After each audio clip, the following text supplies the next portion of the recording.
during El Nino rains, or when we have above normal rains, we usually have flooding. And the flooding usually also causes the rise in the population of the mosquitoes.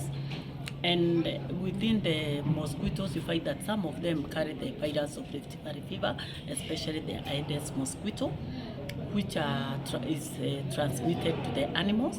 And this virus can also be transmitted from animals to human beings. So this is a disease that can affect both livestock and human beings. And it's both fatal to the animals, and it's also fatal to a small percent of the human beings. And as you know, viral diseases, most of them do not have any cure. We just treat symptomatically. So the best thing is to stop the virus before it infects both the animals and the human beings. We have already released a media alert to the public so that they can know what to do in case the disease comes out. We have also informed the counties. We have requested them to start vaccinating because prevention is better than cure. So if we start vaccinating the animals early, by the time maybe an outbreak comes out, the animals will already be immune to the disease, and that means that we will be having reduced incidences of the disease. That is one thing that we have done. The other thing is we have now started, in this training, we were training media on how to report and even how to engage the farmers in case of an incident or an outbreak, if it is ever reported, so that they can report the factual things that are on the ground and the way they should be handling even the areas where they visit, to also prevent the spread of the diseases from one farm to another, or even how they are to handle the animals, how they are to handle the farms when they get to the farms, so that they also do not get infected.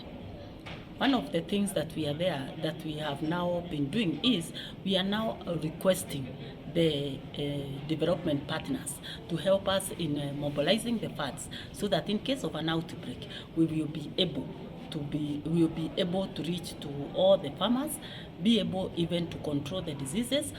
One way of controlling diseases, especially during an outbreak, is to vaccinate the area that surrounds the foci or the center where the outbreak has been affected. But where the animals are already affected, or the area where the infection has been declared, in that area, what we do, we just do vector control using insecticides and mostly the cypermethrins, or what we call the pour-on. We usually call them moving targets, or we pour that insecticide on the animals, so that as they move around, the mosquitoes who will bite them will also die.